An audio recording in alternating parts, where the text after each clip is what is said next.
TWR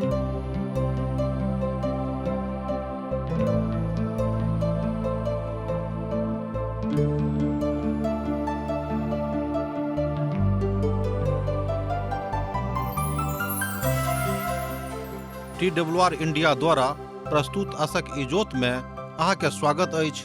यह कार्यक्रम हमरा के एकटा अवसर प्रदान करैत छथि कि हम बाइबल सँ जुड़ल चीज के अध्ययन क सकी आ यह जानू कि हमरा जीवन के लेल परमेश्वर के इच्छा की अछि। ई उद्देश्य के संग हम यह कार्यक्रम अहाँ के लेल प्रस्तुत क रहल छी। कृपया क देखू आ सुनू ताकि परमेश्वर अहाँ के जीवन के मार्गदर्शक ठहरे। आशा के इजोत मैथिली कार्यक्रम में हम एक बेर और अहाँ के अभिनंदन प्रभु यीशु मसीह के मीठ आ पवित्र नाम से कह रहल छी।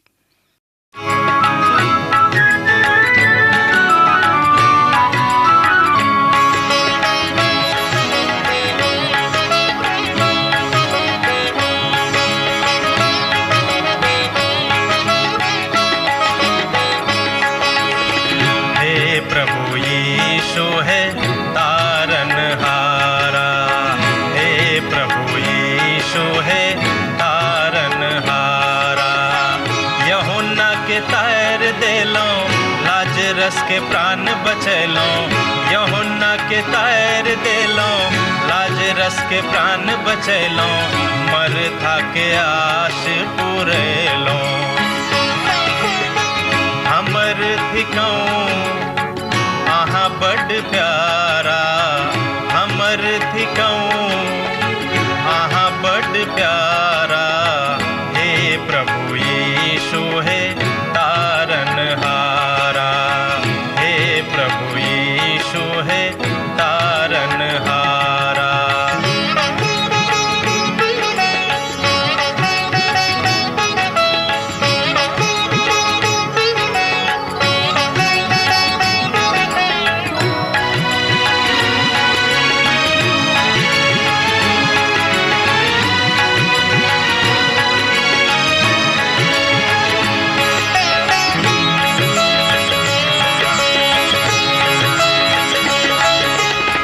सकल निधान करुणा निधि यीशु, सकल निधान करुणा निधि यीशु। कनेक अहाँ इम्हरो नजर फेरो, कनेक अहाँ इम्हरो नजर फेरो। जो अहाँ नहीं देखब त के हमरा देखत, जो हमरा देखत। दुखक काल में के हमरा सेवत, दुखक काल में के हमरा सेवत।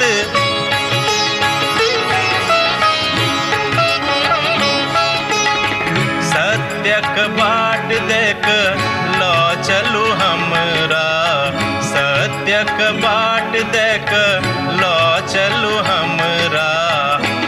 प्रभु यीशु है तारनहारा, हे प्रभु यीशु है तारनहारा। हमरा सब पुनः उपस्थित छी अपन प्रभु के वचनक अध्ययन करबाक लेल। आजुक दिन हमरा सब एजेकियलक पोथी के 20 अध्याय के अध्ययन करब। 20 अध्याय से लऽ कऽ अध्याय 24 धरि यरूशलेमक ऊपर न्याय के विषय में बताओल गेल अछि। एहिठाम दूटा बातक ऊपर हम अहाँके ध्यान चाहैत छी।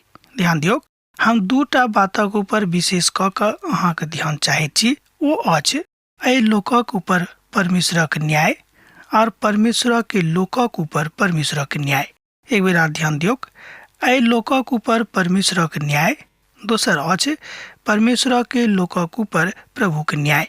व्यवहारिक रूपे एहि बातक हमरा लोकनि सात्विकता में देखब, कियाक तऽ सात्विकता के विधा में प्रभु परमेश्वर के सबटा बातक पवित्र पोथी बाइबिल में दर्शावल गेल अछि। कियाक तऽ परमेश्वर अपन लोकक लेल भविष्यवाणी कऽ रहल छथि। लगातार निरंतर ओ अपन लोकक माध्यम से बता रहल छथि कि अहाँ सब गोटे के की करबाक छै। एहिके बादो हुनक अपन लोकक के मोन बदलि गेल छनि, एहि बात से प्रभु बड दुखित छथि। दोसर गप में अध्याय 20 में राष्ट्र के पापक विषय में सेहो बताओल गेल अछि आ ई अपन कथा के अपन रचनात्मक विषय में बतेबा के प्रयास केने छथि। ई अछि जे ओ राष्ट्रक न्यायकर्ता वो अपन कथा बड स्पष्ट कऽ दैत छथि कि तऽ परमेश्वर कि हम राष्ट्रक न्याय सेहो करब। अब हमरा सब आगाँ बढ़ब आ संदर्भ के एहि रीति सँ देखब। पहिने हम पढ़ि लै छी एजेकियलक पोथी के 20 अध्याय के 1 पद के।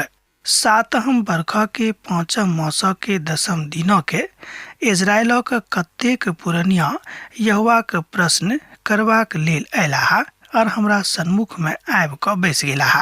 ओ बतावल गेल बाचा के विषय में बात कर रहल छथि। यह अछि आजुक अवस्था जे बड सामान्य पद लागैत अछि मुदा बड गंभीर सेहो अछि। कियाक तऽ आजुक युग में मनुष्य सेहो यह बात कहनाइ शुरू कऽ देने छथि कि प्रभु से प्रश्न करबे कि हमरा के जिंदगी में ई बात किया भऽ रहल अछि।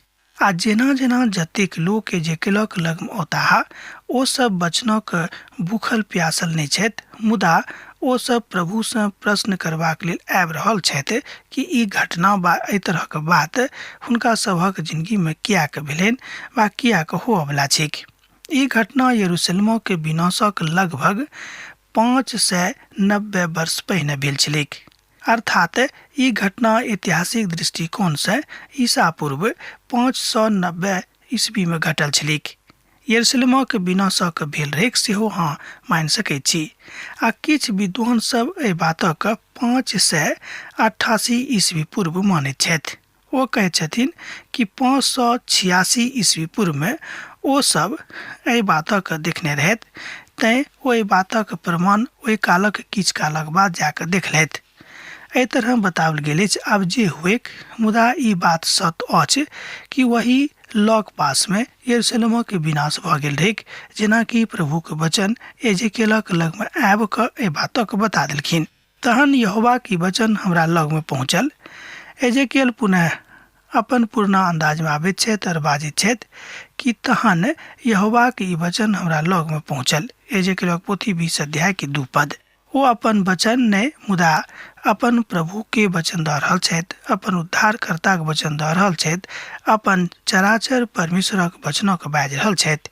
हे मनुखक संतान, इजरायलक प्राचीन सँ कथा करू आ हुनका बता दियौक जे प्रभु यहोवा एना कहैत छथि कि अहाँ हमर इच्छा जानऽ चाहैत छी। हमर जिंदगी के सौगंध अहाँ हमर इच्छा नहि बुझि पायब। प्रभु यहोवा के यह वाणी छनि।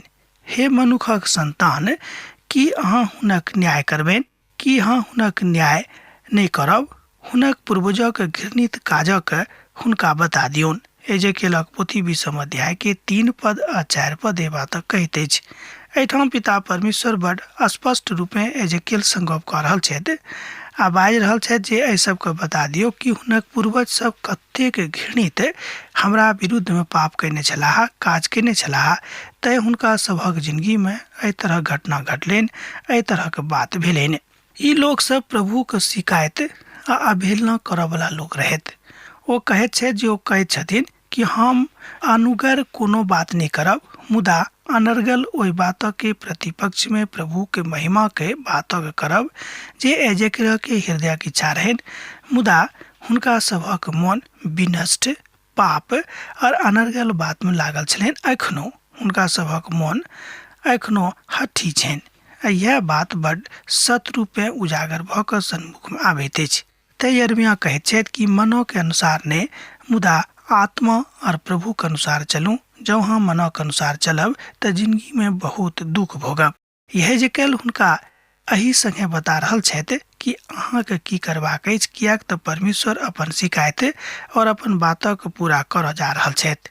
हुनका क्यों रोकि नहीं सकैत अछि, कियाक तो सर्वशक्तिमान दयालु परम अनुग्रहकारी छथि और हुनक शक्तिक आगू एहि संसारक कोनो शक्ति टिक नहीं सकैत अछि। एजेकियलक पोथी 20 अध्याय के 5 पद एहि बात कहैत अछि। हुनका सँ कहियौक जे प्रभु एना कहैत छथि, जाहि दिन में हम इजरायलक चुनने छलहुँ हैं आ याकूबक वंश सँ शपथ खयलहुँ हैं और मिस्र देश में अपना आप का हुनका ऊपर प्रकट कयलहुँ हैं और शपथ खा क हुनका से कहलहुँ हैं जे हम अहाँक परमेश्वर यहोवा थिकहुँ हैं। ए बातक हमरा लोग निठाम देखे छियै जे केलक पोथी 20 अध्याय के 5 पद में जो अहाँक लग पवित्र बाइबिल अछि तहु पढ़ि कऽ सत्यापित कऽ लिअ। परमेश्वर पुनः आरंभ में जाकर एहि बातक बता रहल छथि जहन ओ हुनका सभक चुनने रहथि और बाचा बने रहथि आ हुनका सभक मिस्र सँ छोड़ा कऽ लऽ आनने रहथि आ ओ सब अपन दासत्व सँ मुक्त कयल गेल छलाह। एहि तरह परमेश्वर हुनका सभक स्मरण दिया रहल छथिन कि देखियो हम अहाँ सभक संगे इसराइली सभक संगे कतेक दयावान छलहुँ हैं, कतेक दयावंत रहल छलहुँ हैं। एक बादो अहाँ सब हमरा बिसरा देलहुँ और अपन मनोक अनुसार चलनाइ आरंभ कऽ देलहुँ हैं। एजेकियलक पोथी 20 अध्याय के 13 पद एहि बातक एहि तरह कहैत अछि। मुदा इस्राएलक घरानाक लोक हमरा सँ जंगल में द्रोह कयलाह, ओ हमर विधि सभक पालन नहि कयलाह, मुदा तकर उपेक्षा कयलथि। जिनक मनुख जे पालन करैत तऽ ओ जीवित रहता। एहि तरह ओ सब हमर सबटा बातक बिसरा देने छलाह आ ओहि बेसी में उपेक्षा कऽ कऽ हुनका अपवित्र कऽ देलाह। तैं हम जंगल में हुनका ऊपर क्रोध भड़का कऽ हुनका विनाश कऽ देबाक निश्चय कयलहुँ हैं। एहि बातक सत्यापन अहाँ एजेकियलक पोथी 20 अध्याय के 13 पद में पढ़ि कऽ कऽ सकैत छी। ओ वंशज जिनका परमेश्वर जंगलक बाट में मदद कऽ कऽ सहायता कऽ कऽ आगाँ लऽ गेल छलाह, वह सब हुनका प्रतिपक्ष में परमेश्वरक विरोध में बलवा केने रहथि। तैं पिता परमेश्वर हुनका सँ नाराज भऽ गेलखिन, हुनका सँ रुष्ट भऽ गेलखिन। हमर भाई बहन, प्रभु के रुष्ट नहीं करू। जँ ओ रुष्ट भऽ जेताह तऽ मनुख जीवित नहीं रहि सकैछ। मुदा हुनक संतान हमरा सँ द्रोह कयलाह, ओ हमर विधि पर नहीं चललाह, ओ हमर नियमक पालन सावधानी सँ नहीं कयलाह। आ जँ मनुख तकरा पालन करैत तऽ ओ जीवित रहता। ओ हमर शब्दक अपवित्र कयलाह, तैं हम जंगल में अपन क्रोध उंडेल कऽ अपन प्रकोप के शांत कयलहुँ हैं। मुदा हम अपन हाथ खींच लेलहुँ हैं और एहन हम अपन नामक निमित्त कयलहुँ हैं जाहि सँ हमर नाम ओहि जाति के नजरी में जिनका ओ देखने छथि हम निकाल जाऊँ और आनल जाऊँ, अपवित्र नहीं ठहरेक। एहि बातक हमरा लोकनि ठाम एजेकियलक पोथी 20 अध्याय के 21 और 22 पद में देखै छी। जँ अहाँक लग पवित्र बाइबिल अछि तऽ एहि बातक पढ़ि कऽ सत्यापन करियौक। हम अहाँक लेल 22 पदक पढ़ि रहलहुँ हैं। ध्यान दियौक। मुदा हम अपन हाथ खींच लेलहुँ और एहन हम अपन नामक निमित्त कयलहुँ हैं जाहि सँ हमर नाम ओहि जाति के नजरी में जिनका ओ देखने छथि हम निकाल लऽ आनलहुँ हैं, जाहि सँ ओ अपवित्र नहीं ठहरेक। एहि तरह अपन नामक निमित्त परमेश्वर अपन नामक के पवित्रता के निमित्त एहि बातक कयलथि, किएक तऽ प्रभु अपन नामक कहियो अपवित्र नहीं कऽ सकैत छथि। आ दोसर पीढ़ी द्रोह सेहो कऽ नहि रहेक, अर्थात इसराइली के दोसर पीढ़ी सेहो द्रोही भऽ गेल रहेक। एहि बातक हमरा लोकनि प्रमाण एहिठाम एजेकियलक पोथी में सेहो देखैत छी। तहन हम हुनका एहन विधि के सेहो देखलहुँ हैं जे नीक नहीं छल और एहन नियम ठहरेलहुँ हैं जिनका द्वारा ओ जीवित नहीं रहथि। और हम हुनके भेंटक कारणे अर्थात सब पहिलौठाक आगि में रहता कारणे कारल गेल कारण सँ अशुद्ध ठहरेलहुँ हैं, जाहि सँ कि हम हुनका उजाड़ि दिएक और ओ जान जायक जे हम यहोवा थिकहुँ हैं। एहि बातक हमरा लोकनि एजेकियलक पोथी 20 अध्याय के 25 आ 26 पद में देख सकैत छी। आउ हम अहाँक लेल एहि दुनू पदक पढ़ैत छी। तहन हम हुनका एहन विधि के सेहो देलहुँ हैं जे नीक नहीं छल और एहन नियम ठहरेलहुँ हैं जिनका द्वारा ओ जीवित नहीं रह सकैत छथि। और हम हुनके भेंटक कारणे अर्थात सब पहिलौठाक आगि में होम बलि करला के कारणे अशुद्ध ठहरेलहुँ हैं, जाहि सँ कि हम हुनका उजाड़ि दिएक आर ओ जान जायत जे हम यहोवा थिकहुँ हैं। एहि बातक हमरा लोकनि एहिठाम एजेकियलक पोथी 20 अध्याय तकर 25 आ 26 पद में देखैत छी। जँ अहाँक लग पवित्र बाइबिल अछि तऽ एहि बातक अहाँ ओहिठाम देख सकलहुँ हैं। ई पवित्र पोथी के बड़ विचित्र पद अछि। अर्थात 25 और 26 पद पवित्र पोथी बाइबल के बड़ विचित्र पद कहल जाइत अछि। पवित्र पोथी के महान विद्वान सब एहि बातक ऊपर अपन प्रतिक्रिया दैत कहैत छथिन कि प्रभु अपन पवित्रता में तऽ जरूर एहि बातक बाजने छथि, मुदा एहि दुनू पदक बुझनाइ बड़ विचित्र अछि, बड़ मुश्किल अछि। तै विद्वान सब एहि दुनू पद के विचित्र पद कहैत छथिन, मुदा एहि बातक ऊपर अपन अपन राय विद्वान सब तऽ दैत छथि। एही तरह के विचार दोसर कुरिन्थियों पोथी में सेहो अछि। 2 अध्याय के 15 आ 16 पद में ओ तो एही तरह के घटनाक्रम का एही तरह के संदर्भ का आनल गेल अछि। कियाक तऽ हमरा सभक लग एकटा महान आ नीक आ मीठ प्रभु के सेवक छथि जे अपन सब किछु हमरा जकाँ बहेबाक लेल तैयार छथि। कारणे एहिठाम इशारा प्रभु यीशु मसीह दिस भऽ रहल अछि कि प्रभु यीशु मसीह अपन सब किछु अपन लोकक लेल बहेबाक तैयार छथि, अर्थात ओ सब किछु अपन देबाक लेल तैयार छथि। मुदा हमर बा अहाँक यह काज अछि कि हमरा सब उनका से प्रेम करी और उनका अपन अपन व्यक्तिगत उद्धारकर्ता के रूप में ग्रहण करी। उद्धारकर्ता प्रभु यीशु मसीह छथि। ओ तऽ बड़ दयालुता से भरल छथि और ओ दया के महान सागर छथि। अहूँ हमरा सब दुनू गोटे मिलकर वही दया के सागर में डुबकी लगाएब, कियाक तऽ प्रभु यीशु मसीह हमरा सब गोटे के हकार दऽ रहल छथिन कि यौ अहाँ सब हमरा लग में चलि आउ, कियाक एम्हर उम्हर भटक रहल छी। भविष्यवाणी के इजोत एहिठाम अछि। भविष्यवाणी के ठाम ओहि तरहक इजोत अछि जे प्रखर अछि, जे अतुलनीय अछि, जकर तुलना आर संसारक दोसर कोनो बात से नहीं कयल जा सकैछ। वो ततेक चमकदार अछि, ततेक चमकदार आर दोसर कोनो बात नहीं भऽ सकैछ। एहिठाम विद्वान सब परमेश्वर के पवित्र वचनक ऊपर अपन प्रतिक्रिया दऽ रहल छथि। प्रभु यहोवा के यह वाणी छनि, हमर जिंदगी के सौगंध निश्चय हम अपन सामर्थी हाथ, अपन बढ़ावल भुजा व अपन भड़कल क्रोध से अहाँक ऊपर राज करब। और हम अपन सामर्थी हाथ और बढ़ावल भुजा और अपन भड़कल क्रोधक द्वारा अहाँक जाति जाति मौसँ निकालि कऽ लऽ आनब और ओहि देश से जाय में अहाँ तितर बितर भऽ कऽ जोर करब। एहि बातक हमरा लोकनि एहिठाम एजेकियलक पोथी 20 अध्याय के 33 और 34 पद में देखलहुँ हैं। जँ अहाँक लग पवित्र बाइबिल अछि तऽ अहूँ पढ़ि कऽ एहि बातक सत्यापन कऽ सकैत छी। परमेश्वर हुनका सभक बाजि रहल छथि जे ओ तऽ हुनका सभक पुनः वाचाक भूमि पर लऽ अनबाक इच्छा राखैत छथिन। कियाक तऽ इस्राएली के उद्देश्य यह रहनि कि ओ सब अपन वाचा के भूमि में जायक, मुदा ओ सब मोन से ततेक हट्ठी भऽ गेल छलाह बा कारण जे हुएक हुनका सभक ज्ञान, हुनका सभक धन, हुनका सभक नीक बात, हुनका सभक नीक रहनाइ अब कारण जे हुएक, मुदा हुनका सभक मोन बड़ हट्ठी भऽ गेल रहनि। तैं परमेश्वरक क्रोध हुनके सभक ऊपर उमड़लेक, हुनके सभक ऊपर पड़लेक। प्रभुक संगे पूरा होयबाक अछि। ओ तऽ शोर पाड़ि रहल छथि आ यह कथा बड़ नीक आ सार्वजनिक अछि जे बड़ सत्यताक ऊपर आधारित अछि। बस सावधान रहबाक प्रयास करऽ जा रहल छथि। तकरा बाद हमरा लोकनि एहिठाम देखै छी पद 45 में, तहन यहोवाक ई वचन हमरा लग में पहुँचल। एहि बातक हमरा लोकनि बेर बेर एजेकियलक पोथी में देखै छी, जेना आरंभे में बाजने छलहुँ हैं कि लगभग 100 बेर एही तरह से एजेकियल बाजैत छथि। एहिठाम देखियौ एजेकियलक पोथी 20 अध्याय के 45 पद का, तहन यहोवा के ई वचन हमरा लग में पहुँचल, अर्थात प्रभु के वचन हुनका लग में पहुँचलनि। एहि बातक ऊपर ओ ध्यान दऽ रहल छथि।